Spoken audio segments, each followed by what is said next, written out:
A moment of silence for all the people we lost in the final season of The Boys.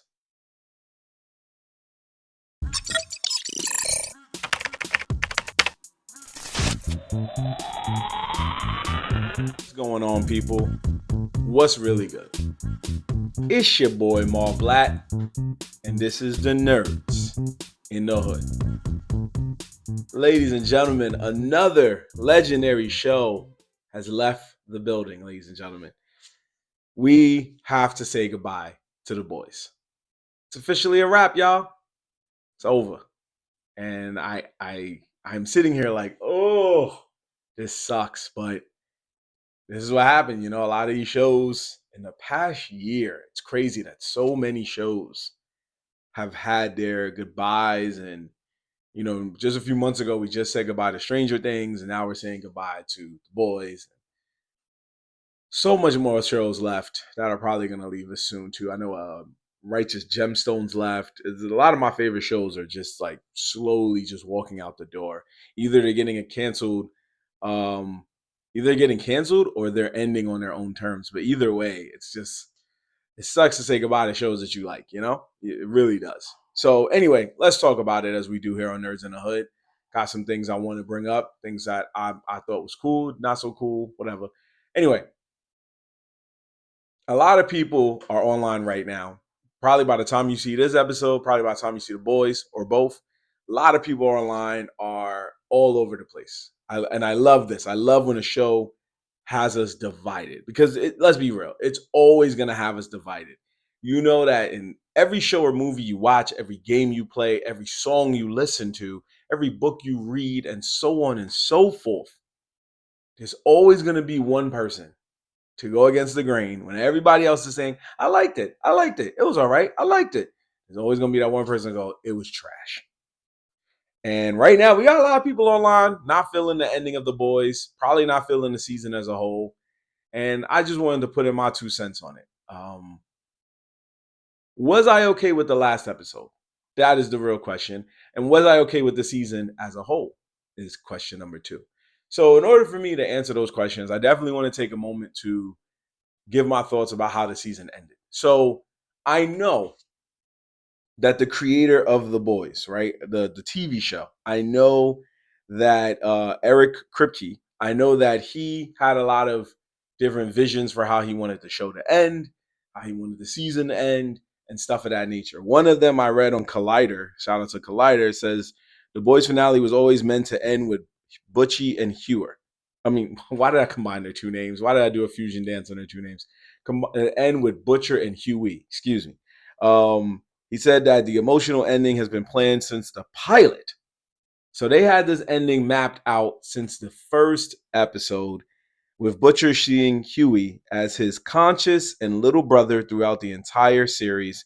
He also revealed that he never considered adapting the comics' controversial black noir twist, saying it wouldn't have been satisfying after following Anthony Starr's Homelander for 5 seasons. So, first, let me address that last part. Let's start from the bottom up. A lot of people were looking at it. If you know the comics, I'm going to say a lot of spoilers. If you know the comics, in the comics, Black Noir, he is a clone of Homelander. So he's like a Bizarro Homelander, just like how Superman has Bizarro Superman. He's a clone of Homelander that is more sadistic and crazy than Homelander. And I think for the showrunner, the creator of this show, I think what ended up happening was that Anthony Starr's portrayal of Homelander was so sadistic, so narcissistic, so crazy, so dark that it was hard to really imagine a world where there was another person like him and a clone. And they probably didn't feel like paying money to make Anthony Starr do double roles. But that's just my opinion.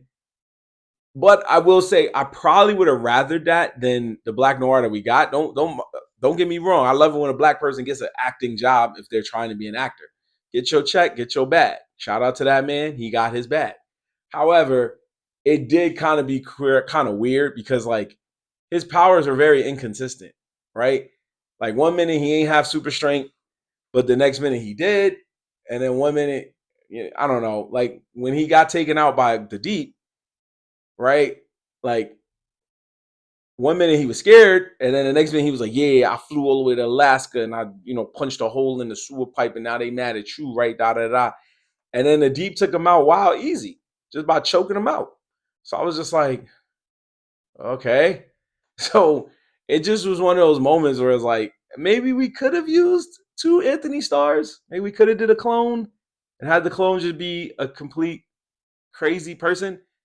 Or I think we did do it like that. No, we did do it like that, right? Am I bugging? Yeah. But anyway, we could have stayed the course, is what I'm trying to say. I know they didn't want to do, again, the one thing I tell you about adaptations, if you watch Nerds in the Hood, is that they're never going to go straight into the source. They're never going to go word for word, ball for ball. They're just always going to be loosely based on whatever they're adapting. So you can't have your hopes up going, oh, I hope they do page 27, or I hope they do this, or I hope they do that, because you might not get it. Huey and Butcher as the little brother thing, that has always been an evident thing. They always had a very funny brotherhood, and he always did kind of take Huey under his wing, especially when he knew that Huey wanted vengeance ever since the beginning because his girlfriend was taken out by A Train. And as time progressed, he got it in his own way. The universe unfolded as it should, because you saw A Train ended up meeting his demise anyway, right? He lost his career, he lost his confidence, he lost his family at a certain point.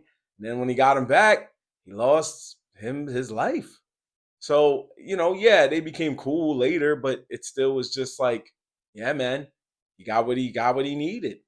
And it was very satisfying to see that everybody got what they wanted at the end, right? For example, the Deep made Starlight's initial rookie year in the seven a nightmare, right? It was the truest case of don't meet your heroes.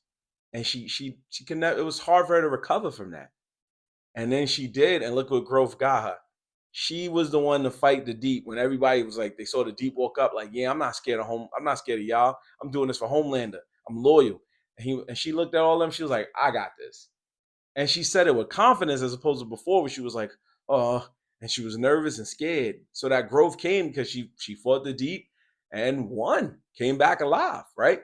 So there was a lot of changes that they went for, like Frenchie wasn't taken out by Homelander in the comics. He was taken out by his own mans, right? Butcher. Same thing with Mother's Milk. Same thing with Kamiko. But in this one, Butcher's gone. Mother's Milk and Kamiko are still alive. Frenchie's gone, courtesy of Homelander. We didn't even get to see how Homelander took him out. He just kind of like did a little side and just bounced. So there was going to be a lot of differential things. There was going to be a lot of changes, and we're going to go this route and we're going to go that route. We don't really know what goes on in the writer's room. We just hope that they do the best job that they can. And as a person who had to sit through 2 seasons of One Piece and currently waiting for the third season, I know that sometimes these changes are tough to accept. But if the show is doing its best job, then by far I'm just gonna rock with them and trust that they just gonna do is at the best interest of entertainment. So I can sit here and tell you, oh, they didn't adapt this part, or they didn't do this, or they didn't do that. But at the end of the day, I'm not even mad at it. I ain't even really tripping, right? And then on top of that, right, I want to give flowers to Anthony Starr. The fact that he never won an award, he never won a Golden Globe or an Emmy for portraying this character of an evil Superman type character, that he never got an award for this is a travesty. And hopefully there's still a chance that they might go out of their way, and maybe they don't like the fact that this dude's gonna get an award and he was just like sitting here loving breast milk and going crazy all the time. But at the end of the day, it was a great character. We watched the show most of the time. There's nobody that can say they didn't watch the show to see what Homelander was gonna do next. There was nobody.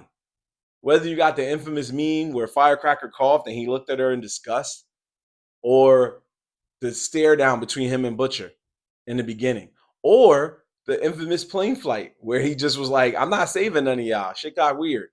Shit went left and I'm out. Or the last episode where he realized he lost his powers and immediately turned into a crackhead by saying to Butcher that he will give him a blowjob if he spares his life. Like, They're funny, yes. It's sadistic and crazy, yes. But it was just great acting on Anthony Starr's part from going from this guy who just was a minute ago saying for everybody to worship him as the new God to then turning around begging for his life because he knew without his powers, he don't know how to fight good. Let's just be real. How many times you see him landing combos on people? It's just straight snuffs because he got the power. Most of the superheroes or most of the people that he took out was because he snuck up on them, right? We know this. Now, if he beat up a regular person and took him out, of course they don't got no powers. He's going to take them out. But when he pulled up on superhero, right? He pulled up on A Train. What happened? He chased A Train, which also didn't realize this man had super speed. But he chased A Train all the way. And how did he catch A Train? Because A Train hurt himself, sparing another person's life. Then took him out, right? Most of the people, he catches them off guard during the hero gasm. When you saw that, forgot his name, the shrinking dude. He was on the ground. What did he do? How did he take him out? He didn't fight the shrinking dude. He just flew down and just regularly stepped on him like he was a bug. So this man he never really pulled up for the fade and took him out. He got caught off guard and then just was like, oh, yeah, I'm just going to take you out now. Cool. And then if you ain't had no powers, well, it's been a fun life and now you got to end it. That's how he did it. So now, remember, this wasn't the first time he got jumped. There was the other time where it was a triple threat match between him, Soldier Boy, and Butcher. And then Queen Maeve came in and she lost her powers as a result of it. Because when you jump that man, he don't know what to do. And look what happened. Last episode, he got jumped by Kamiko, he got jumped by his son, and Butcher. The three of them jumped him, and he tried to fly off mad times. Butcher used his little Vons, pulled his man down. His son pulled him down. They was not letting that man leave. They was like, "You are not leaving." And then when he realized that Kamiko could do the same thing as Soldier Boy, he was like, "Oh, nah." And for those of y'all who didn't realize, like, oh man, why did he lock up Soldier Boy? Why does Soldier Boy not make it to the last episode? It is simple. He knew that Soldier Boy was the one person who could stop him in terms of power. Even though he gave him the V1 and it made him immortal, he realized later, yo, you could still stop somebody with the V1, and he knew it. So he knew if I keep this guy around, one day he's going to take me out. He's going to take my power and he's going to take me out. And I don't need that. So he did the right thing, put him in chokehold, which was also kind of funny. And then he choked him out and put him back into his, cryogenic chamber and froze him again. So there is possibilities that we could always see Soldier Boy return in the future, especially after they announced, which is an alleged rumor I've been reading, but they said that this is not the end of the boys in terms of the universe, right? There's other stories about the boys in future installments that they can do. Heck, they could even, if they decide, bring back Gen V, right? So we have a show about the boys in the past and we have a show about the boys in the present. Speaking of Gen V, yes, I will also say that I was very disappointed that we didn't get more out of the characters of Gen V. Now, I know a lot of y'all are like, oh, well, what was the big deal? The fight should have still came down to the boys, and I get that.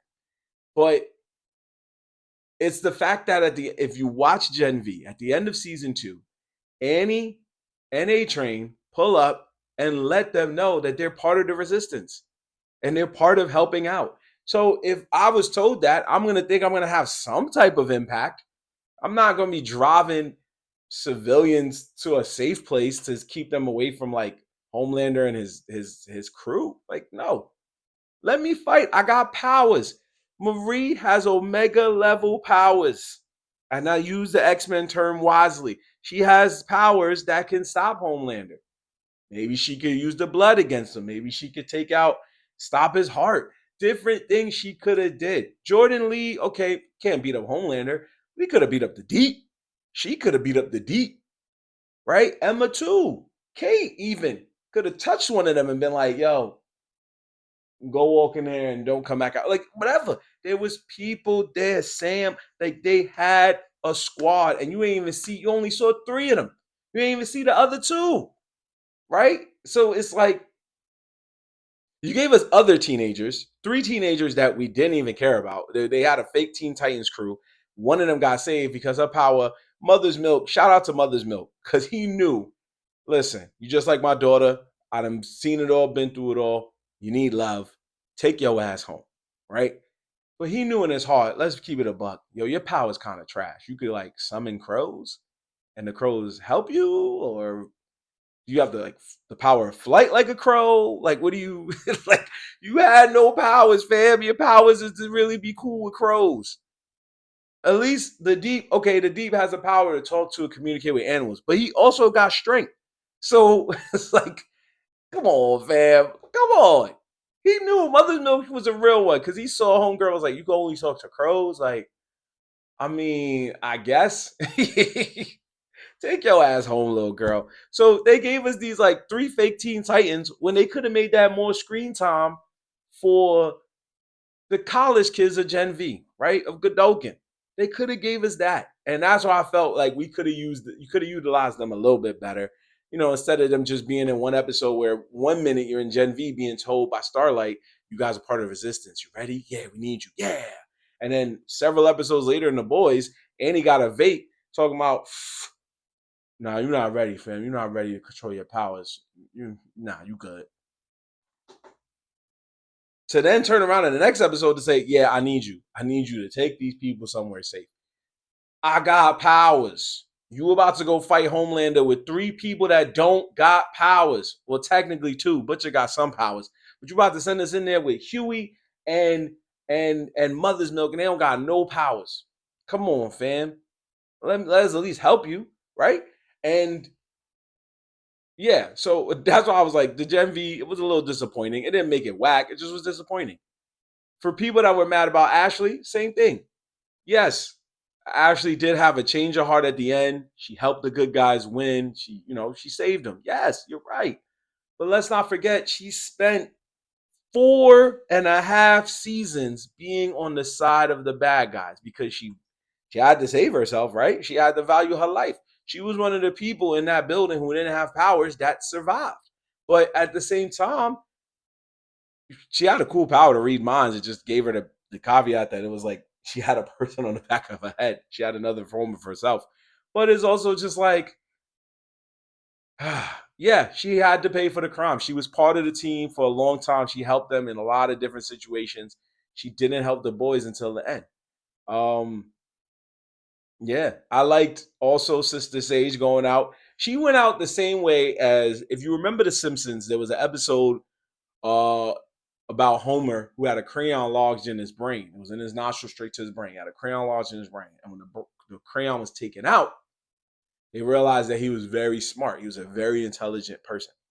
And he didn't like it anymore. So he had the crayon put back in his brain so he could be, the Homer that he knew he was. That was just mild mannered and dumb. Now, Sage was a similar story. She just didn't have a crayon lodged in her brain, but she was cool with being smart. But because of that, she heard her brain was moving every second. It was always working and working and working and working. And she was tired. And by her sacrificing herself to get hit by Kamiko's beam, it negated her powers and allowed her to become just another average dumb citizen. And she loved it. And she was like, I'm going down to the Harry Potter Wizarding World in Orlando. Anybody come with me? And they was like, nah, you stupid, B. And she was like, Sage, out. And just bounced. So she didn't have to lobotomize herself or nothing like that anymore. Now she can just chill. And she still got her plan off at the end of the day because she was able to escape. So it does work in some cases that some of these characters got what they felt they deserved. And Sister Sage wasn't a bad character. She was just playing her strengths. Her strengths was that she was smart. Remember, Homelander was going to take her out a minute ago, and she showed him why intelligently, you need me, fam. And he spared her life. So a lot of it was really cool, and it was just they had moments where they were making sense. It just was that, I'm not gonna say they didn't stick the landing, but I will say it kind of reminded me of, like, when you're on a plane and the plane is about to land and there's like mad turbulence and you're like, whoa, oh no, oh, and you're scared that the landing ain't gonna land. But then it lands and lands rough. You're like, whoa.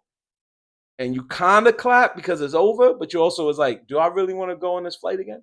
That's how I felt watching the last episodes of The Boys. I know we were mad because we had, Stranger Things didn't end pretty well.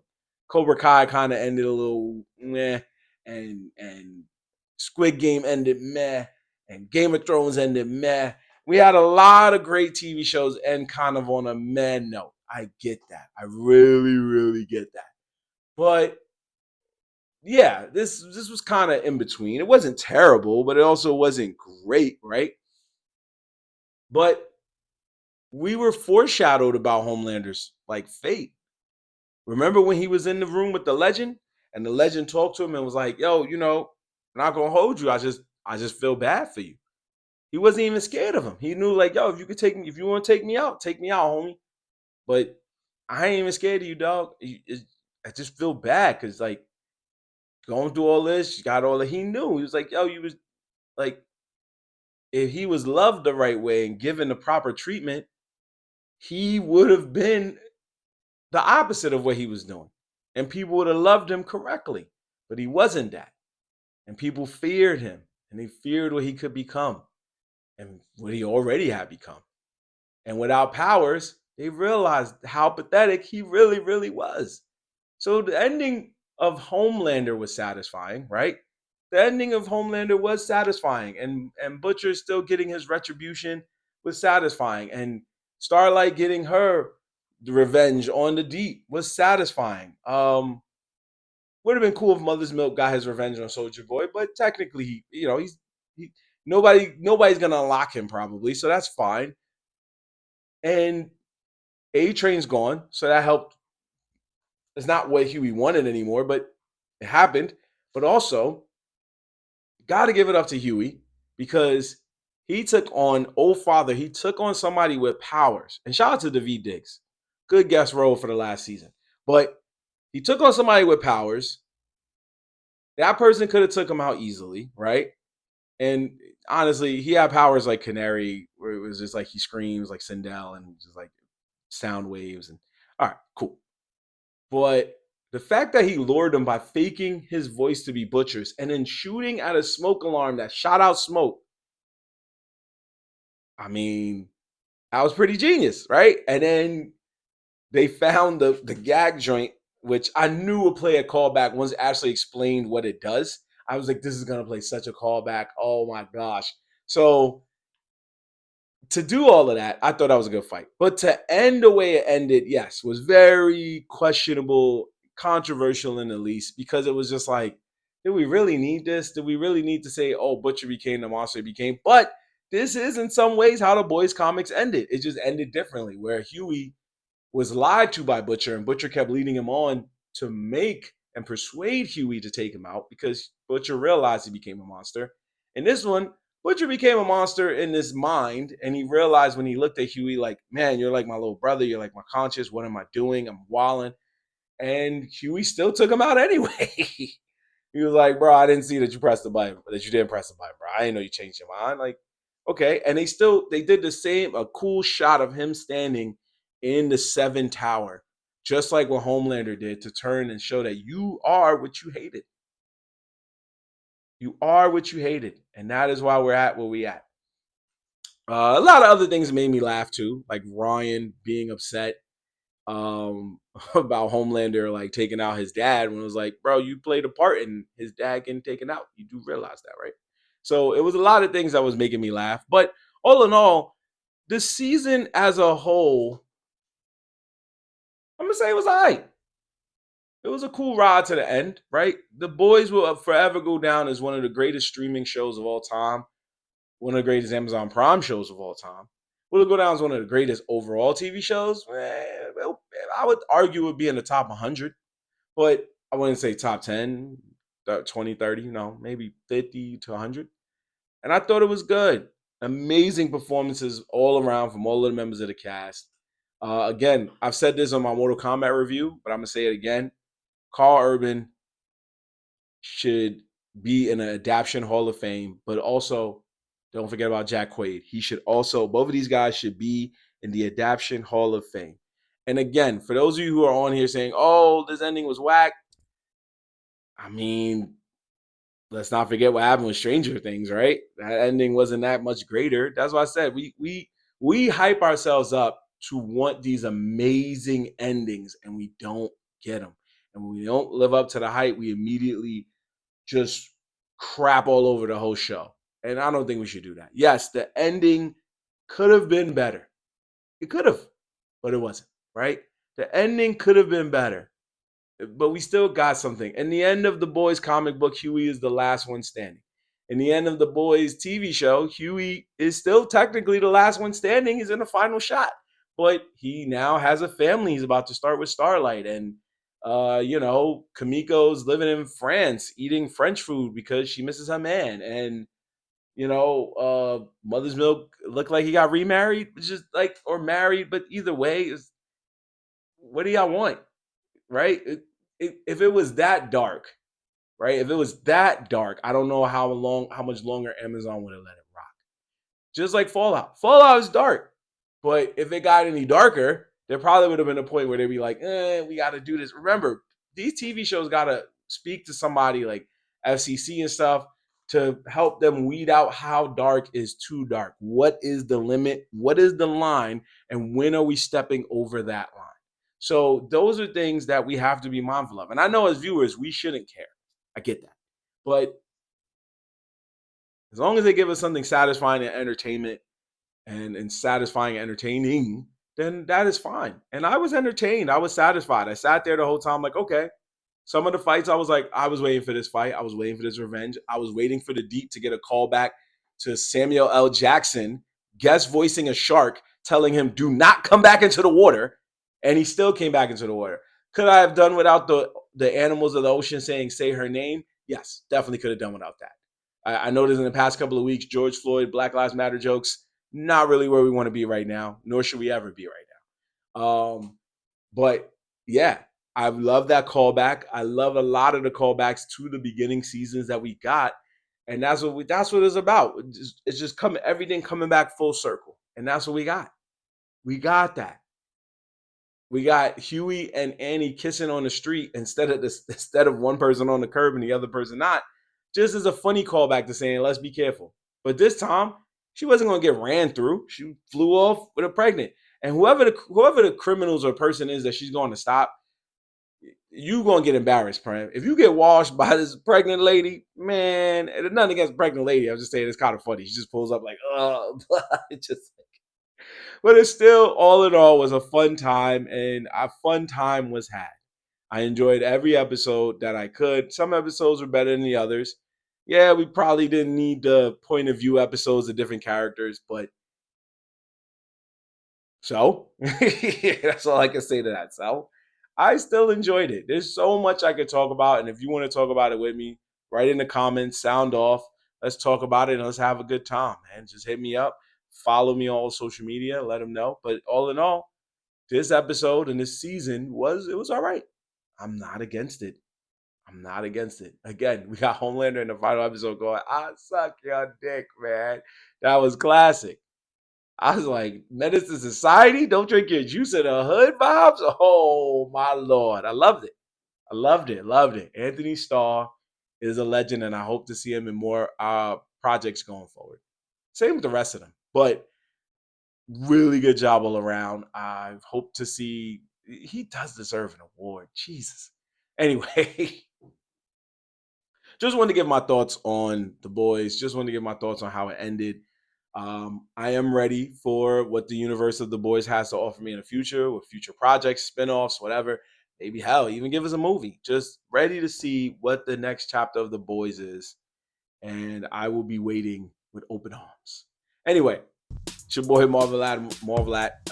Catch y'all next time on another edition of Nerds in the Hood. Link tree in the description below. And I will see y'all next time. Let's go Knicks. Peace.